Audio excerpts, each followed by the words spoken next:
আপনাদেরকে বলতে চাই, নিজাম ইসলাম পার্টি আপনাদের সাথে আমরা আছি। আপনারা আমাদের সাথে ঐক্যবদ্ধ হন। বাংলাদেশের কোনো ভেদাভেদ নাই। আমরা ইতিপূর্বে দেখেছি ইসলামী রাজনীতির অঙ্গনে আল্লামা মামুনুল হকের মুক্তি হয়েছে। তিনি বাংলাদেশে মুক্ত আকাশে এবং বাংলাদেশে এই মুক্ত বাতাসে এসে সর্বপ্রথম যে শপথ গ্রহণ করেছেন খেলাফত প্রতিষ্ঠার মধ্য দিয়ে বাংলাদেশে একটি শাসন ব্যবস্থা কায়েমের তিনি হুঙ্কার দিয়েছেন। আমরা তাকে স্বাগত জানাই। গণতন্ত্রের পক্ষে, ইসলামের পক্ষে, ইসলামের মূল্যবোধ প্রতিষ্ঠার পক্ষে আমরা সবাই ঐক্যবদ্ধ, সেখানে কোনো দ্বিমত নাই।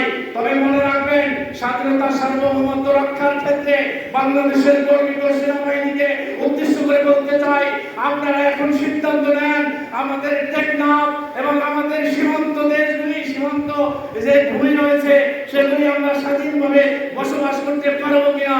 সেখানে এই সমস্ত বিদ্রোহী নামে তারা নাকি সেটা স্বাধীন করার পরিকল্পনা করছে। বাংলাদেশে আরেকটি ষড়যন্ত্র চলছে ইস্কন নামে।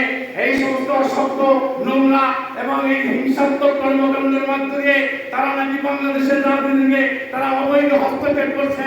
তাদের লোক নাকি বিভিন্ন সেক্টরে বসে গেছে। আমরাও তল্লাশি করা শুরু করেছি। যেখানে ইস্কন পাবো সেখানে প্রতিরোধ করবো।